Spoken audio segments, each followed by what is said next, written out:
नमस्कार मैत्रिणींनो, स्वागत आहे तुमचं माझ्या यूट्यूब चॅनलमध्ये।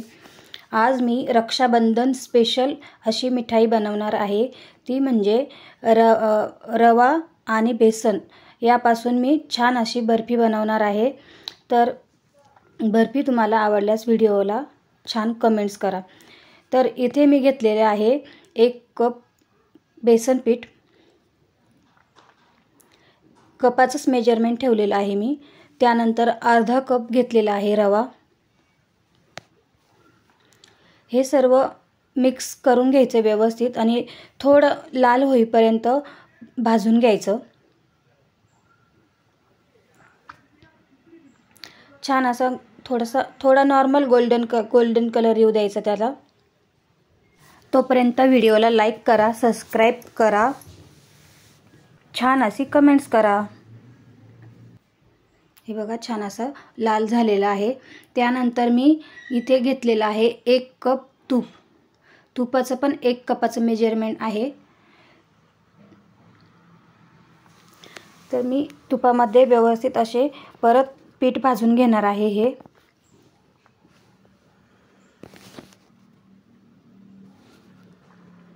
पूर्ण गाठी मोकळ्या करून घ्यायच्या त्याच्या। हे बघा छान असा कलर पण आलेला आहे आणि भाजलेला आहे व्यवस्थित असं। याआधी पण मी माझ्या चॅनलवरती भरपूर रेसिपी टाकलेले आहेत, तुम्ही जाऊन नक्की बघू शकतात। हे बघा छान असं गोल्डन कलर आलेला आहे।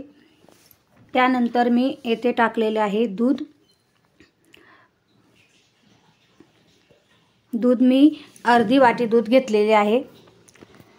दूध मी यासाठी टाकले त्याच्यामध्ये का तर आपला रवा आणि बेसन हे व्यवस्थित असे मोकळे सुटसुटीत होऊन जाईल, रवेदार होईल, त्यासाठी मी दुधाचा वापर केलेला आहे। आणि टेस्ट पण छान लागते बर्फीची, सेम काजू कतली सारखे लागते। हे बघा असे पूर्णपणे मोकळं झालेलं आहे। त्यानंतर मी येथे घेतलेले आहे 2 ते 3 चमच खोबऱ्याचा किस। खोबऱ्याचा किस पण त्याच्यामध्ये व्यवस्थित असा मिक्स करून घ्यायचा। तुम्हाला खोबऱ्याचा किस टाकायचा असेल तर टाका, नसेल टाकायचं तर नाही टाकलं तरी चालेल, पण छान टेस्ट येते खोबऱ्याने। हे बघा हे मिश्रण तयार झालेलं आहे। आता तोपर्यंत आपण पाक बनवून घेऊया। पाक बनवण्यासाठी मी 1 कप पाणी घेतलेले आहे। त्यामध्ये 1 कप साखर टाकून घेणार आहे। याचा व्यवस्थित असा पाक तयार करून घेणार आहे। पाक फक्त 1 तारी पाक तयार करायचा आहे आपल्याला, जास्त कडक पण नाही पाक करायचा।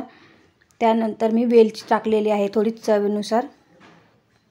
हे बघा पाक असा तयार होतोय। 1 तारी पाक तयार करून घ्यायचा, चेक करून घ्यायचा पाक झाला की नाही झाला। थोडी कसर आहे पाकाला, थोडा वेळ मी 2 मिनिटं ठेवते पाक। तर पाक झालेला आहे। त्यानंतर मी हा पाक बेसन पिठामध्ये टाकून देणार आहे आणि व्यवस्थित असा मिक्स करून घ्यायचा। थोडा वेळ तो शिजू द्यायचा त्याच्यामध्ये, जोपर्यंत कढईला सोडत नाही पीठ तोपर्यंत परतवूनच घ्यायचं।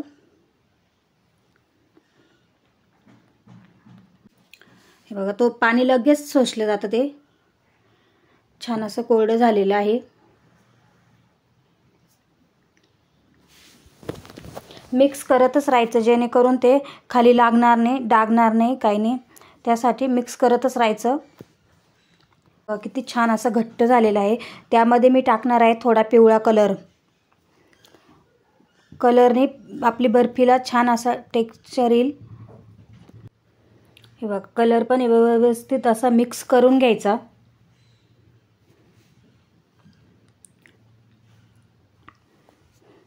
बघा किती छान असा कलर दिसतोय बर्फीचा। पूर्णपणे सोडायला कढईला चिटकत पण नाही अजिबात।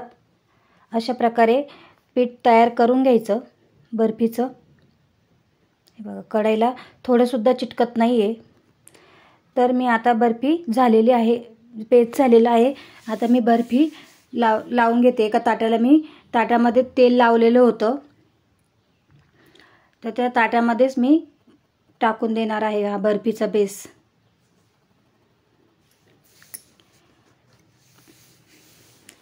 एकदम काजू कतली सारखी बर्फी लागणार आहे ही.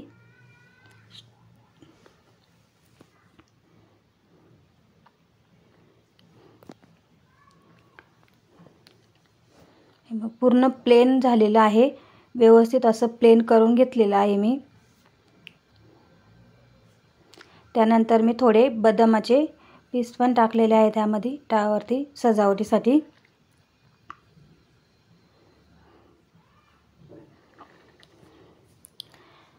आता हे 2 तास फ्रीजमध्ये ठेवायचे, नाही तर बाहेर ठेवलं तरी चालेल.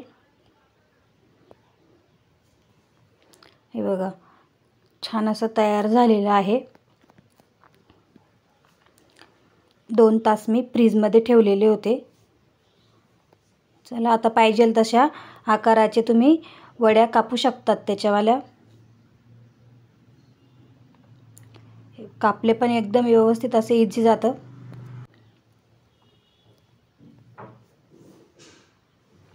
मी स्क्वेअरमध्येच वड्या कापून घेणार आहे.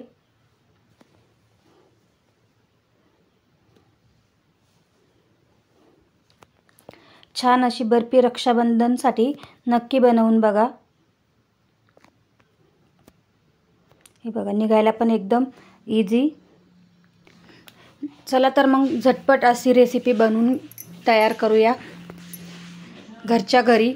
तुम्हाला व्हिडिओ आवडल्यास व्हिडिओला छान अशी कमेंट्स करा, लाईक करायला विसरू नका, सबस्क्राईब करा, म्हणजे पुढचे जे व्हिडिओ मी टाकेल ते तुम्हाला दिसतील त्यासाठी.